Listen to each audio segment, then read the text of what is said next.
오늘 읽은 이 두 절의 말씀은 마태복음 13장의 천국의 비유 가운데 한 비유입니다. 모두가 다 천국을 설명하고 있습니다.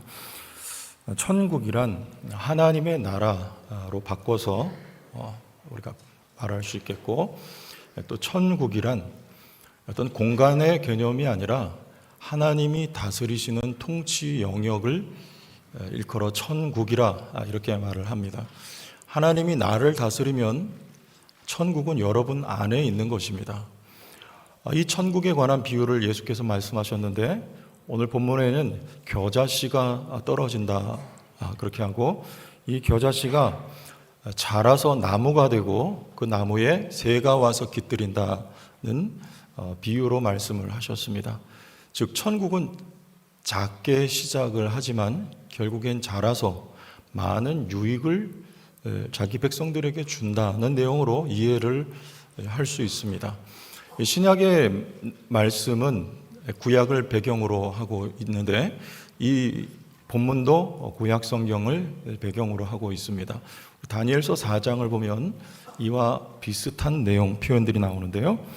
11절과 12절입니다. 그 나무가 자라서 견고하여지고 그 높이는 하늘에 닿았으니 그 모양이 땅 끝에서도 보이겠고, 그 잎사귀는 아름답고 그 열매는 많아서 만민의 먹을 것이 될 만하고, 들짐승이 그 그늘에 있으며 공중에 나는 새는 그 가지에 깃들이고 육체를 가진 모든 것이 거기에서 먹을 것을 얻더라. 나무에 새가 깃들이고 많은 사람들이 먹을 것을 얻게 된다는 이 내용의 꿈을 바벨론의 느부갓네살이 꿈을 꾸고, 그 꿈을 다니엘이 해석을 해줍니다. 이 바벨론 나라가 얼만큼 강성해질 것인지를 보여주는 꿈이었습니다. 실제로 바벨론은 매우 강성한 나라가 되었으나 역사 속에 잠깐 섬광처럼 비추다가 사라져버린 단명하는 운명을 갖게 되죠. 이 세상 나라가 예외 없이 다 그러할 것을 우리는 알고 있습니다. 하지만 하나님의 나라는 이와 다르다는 것을 우리 창세기 1장 20절과 21절을 확인하겠습니다. 하나님이 가라사대 물들은 생물로 번성케 하라. 땅 위 하늘의 궁창에는 새가 나르라 하시고, 하나님이 큰 물고기와 물에서 번성하여 움직이는 모든 생물을 그 종류대로, 날개 있는 모든 새를 그 종류대로 창조하시니 하나님의 보시기에 좋았더라. 자, 이 두 절에서만 보아도 주어는 단연 하나님입니다. 그러니까 하나님의 나라를 창세기 서두에서 선포하고 있는 것입니다.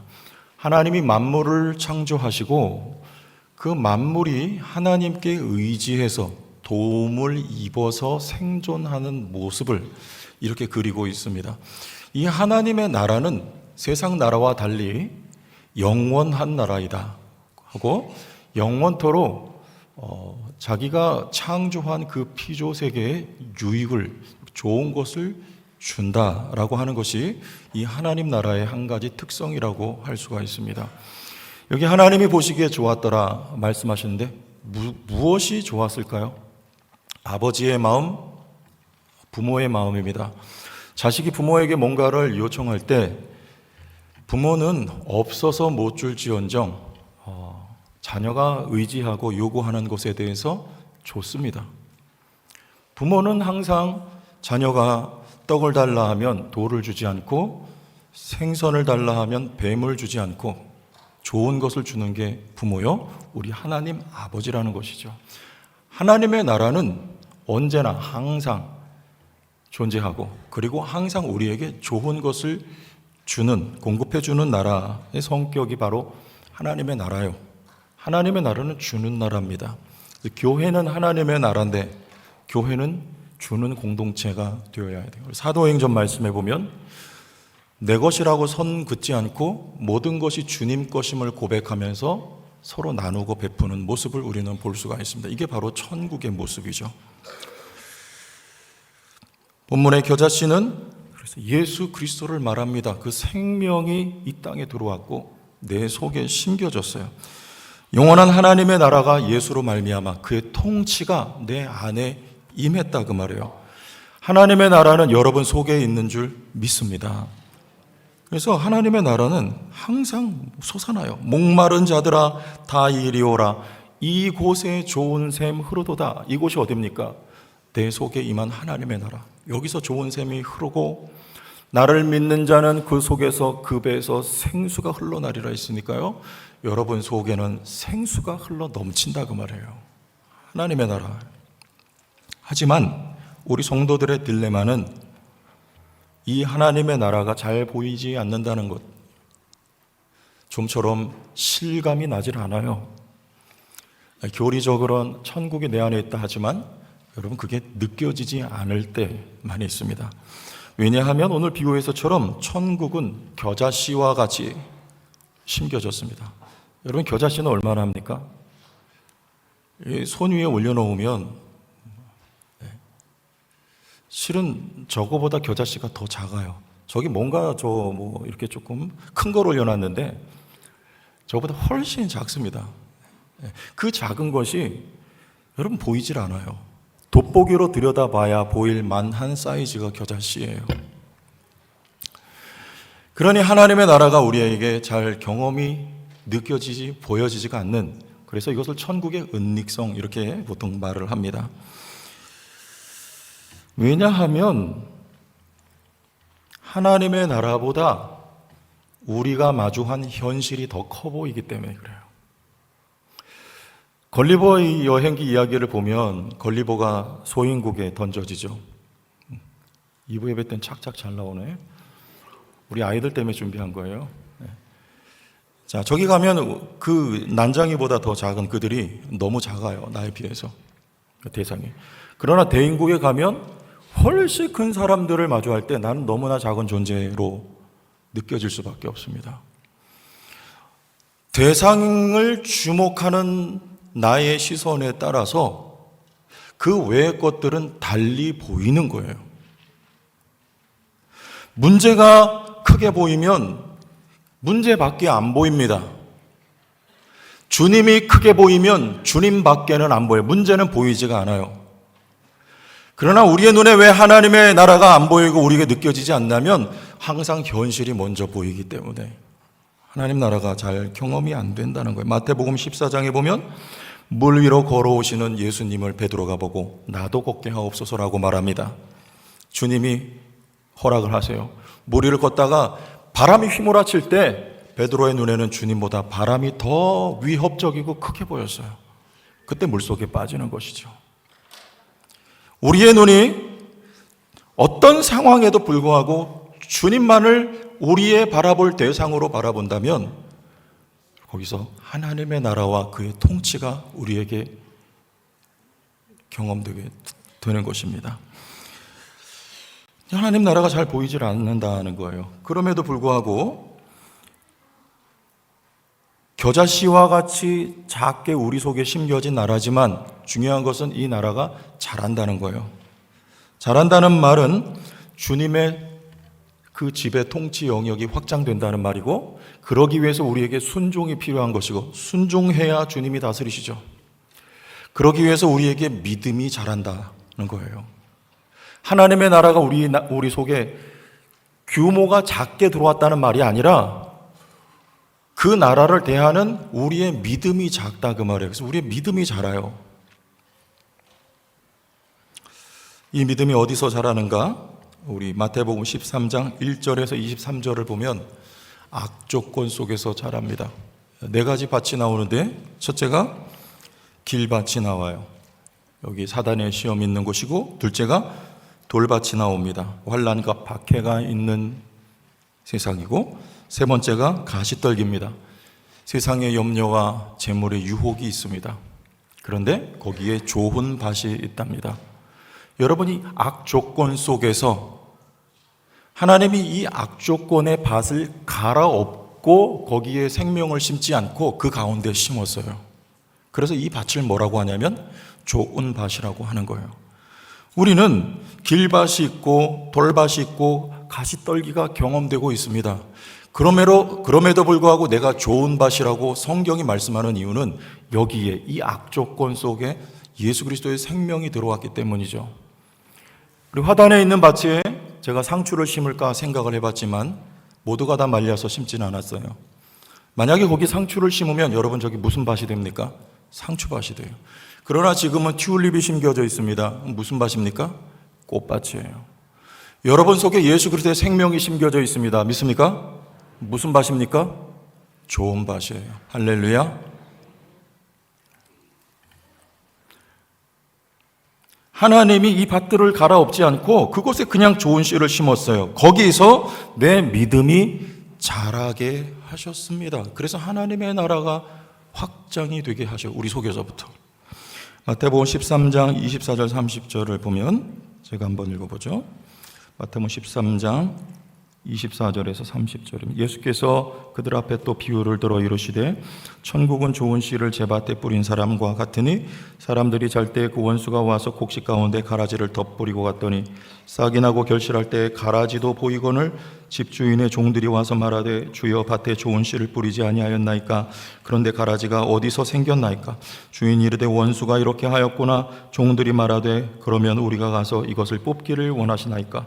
주인이 이르되 가만두라. 가라지를 뽑다가 곡식까지 뽑을까 염려하노라. 30절을 같이 읽어요.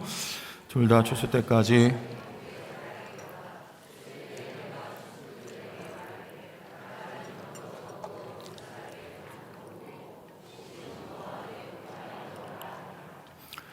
여러분, 이 세상에는 가라지도 있고 알곡도 있어요. 가라지들이 많은 가운데 알곡이 심겨졌어요. 이 가라지 뽑을까요? 그냥 두래요. 왜? 알곡과 가라지가 함께 뭐 하도록? 자라도록 함께 자랍니다. 가라지는 길러서 불에 던져지고 알곡은 길러서 하나님이 추수하십니다. 거두세요. 어디서 자라는가? 하나님은 저 사람 좀 없애줬으면 왜 안 데려가실까? 저 악당을. 하나님은 데려가시지 않고 그냥 내버려 두십니다. 왜? 그 사람이 있어서 내가 성장하는 거예요. 자라게 하시는 거예요. 아브라함을 하나님이 부르셨습니다. 우리로 말하면 예수 믿고 구원받은 것과 같아요. 그런데 그 부름받은 이후에 아브라함의 생애에는 하나님이 가는 길에 문제를 제거하지 않고 문제투성이었던 것을 우리는 보게 돼요. 약속한 땅으로 발을 내어딛습니다. 하지만 거기 텃세가 너무 심했어요. 그래서 남방으로 밀려납니다. 그리고 흉년이 임합니다. 큰 문제죠. 애굽으로 갑니다. 자녀를 약속했지만 소식은 요원합니다. 기다리는데 지쳐요. 세상 말로 미칠 지경입니다. 사라는 바가지를 긁습니다. 여러분, 여기에 무슨 평안이 있고 여기 무슨 하나님의 나라가 있습니까? 경험이 됩니까? 우리의 이야기 같지 않아요? 예수 믿고 나서 예수 믿으면 평안하고 예수 믿으면 하나님의 나라가 내 안에 있고 한데 문제가 많아요. 왜일까요? 하나님은 거기서 우리를 길러요. 아브라함을 여기서 길러서 독자 이삭을 하나님 앞에 드릴 수 있는 자리까지 하나님이 아브라함을 그의 문제 많은 생애 속에서 그를 기르십니다. 심겨진 때는 작으나 하나님이 우리의 믿음을 길러서 하나님의 통치를 받게 하신다는 거예요. 심지어는 이 악조건이 내 속에도 있다. 원리가 동일해요. 내 속에도 악조건이 있어요. 사도 바울이 로마서 7장에 말합니다. 오라 나는 곤고한 사람이로다. 이 사망의 몸에서 누가 나를 건져내랴. 내가 원하는 바 선은 행치 아니하고 원치 아니하는 바 악을 행하는. 이게 누구 고백입니까? 그 위대한 사도 바울의 고백이에요. 원하는 것은 행치 아니하고 원치 않는 악은 행하노도다. 이거 구원받았습니까? 하나님 나라가 그 속에 있습니까? 성경은 예스라고 말해요. 하나님이 우리 속에 이 갈등의 소지를 예수 믿은 이후에도 걷어내지 않고 그냥 내버려 두세요.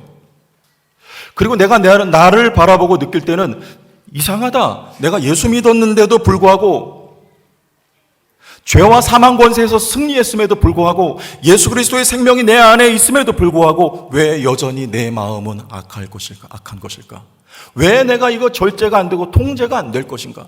나는 사랑하고 싶은데 왜 상대방이 계속 밉게만 느껴지는 것일까? 하나님 그대로 내버려 두셨거든요. 왜요? 여기서 우리가 믿음이 자라요. 옳고 그른 것을 만져봐야 알고 아닌데도 뒤져보고 그리고 감을 잡아갈 수 있도록 우리의 성장과 성숙을 위해서 하나님이 우리를 악조건 속에서 기르신다는 것을 우리가 생각해야 돼요. 그래서 결론 13장 44절과 같이 우리가 성장을 합니다. 마태복음 13장 44절을 함께 읽어보시죠. 천국은 마치 밭에 감추인 보화와 같으니 사람이 이를 발견한 후 숨겨두고 기뻐하며 돌아가서 자기의 소유를 다 팔아 그 밭을 사느니라. 우리의 믿음이 자란다는 증거는요, 가치를 확정짓는 거예요. 하나님, 변치 않는 거예요. 오늘 말씀에처럼 보화를 발견한 후에 자기 소유를 다 팔아서 그거 하나를 사는 거예요. 아브라함이 100세에 낳은 아들보다 하나님을 더 사랑했듯이 사도 바울이 자기에게 있는 모든 것을 배설물로 여기고 예수 그리스도를 아는 지식이 가장 고상하여 그 예수를 더 얻기를 원했듯이 하나님이 우리의 믿음을 기른다는 것은 그 자리까지 하나님이 우리를 계속해서 길러주신다는 뜻입니다. 시작은 어디입니까? 내가 예수 믿고 내 속에 예수의 생명이 들어왔으며 하나님의 나라가 내 안에 내가 알든 모르든 느끼든 느끼지 못하든 예수를 믿은 이후에 내 속에 하나님의 통치, 하나님의 나라가 임했다는 그 사실에서부터 이 믿음이 자라는 데까지 하나님의 열심이 여러분을 이끄실 줄로 믿습니다. 19세기에 영국에 아주 그림을 잘 그리는 여인이 있었어요. 그 시대 미술계 대부였던 존 러스키라는 사람도 너는 이 시대를 대표할 대가가 될 것이다, 이렇게 칭찬을 했던 여인입니다. 이 여인이 릴리아스 트로토라는 여인인데 세상의 부와 명예를 뒤로하고 가난한 창녀들과 아이들에게 하나님의 말씀을 가르치는 길을 선택했어요. 그리고 거기서 더 나가서 북아프리카 알제리 선교사로 헌신했고 38년 동안 여성으로서 그리고 독신으로서 선교사의 사역을 감당했습니다. 이 여인이 이런 말을 남겼어요. 세상에 빛나는 것을 얻기 위해 예수님을 놓친다면 나는 모든 것을 잃은 것이다 라고 가치가 분명했던 여인이었습니다. 오늘 우리는 성례에 참여하게 됩니다. 세례는 내가 믿음으로 예수와 하나 되어 예수와 함께 죽고 예수와 함께 부활하여 예수 그리스도가 내 안에 살아계시며 하나님의 나라가 내 안에 시작되었다는 것을 회중 앞에 고백하며 축하를 받으며 하나님 앞에 감사하는 것이 세례요. 성찬은 그 예수를 내가 믿어 예수의 생명이 내 안에 있음을, 떡과 포도주를 먹으며 내 속에 그 생명이 있다는 것을 되뇌이고 기억하면서 하나님이 내 아버지이신 것을 고백드리는 시간, 이것이 성찬이요.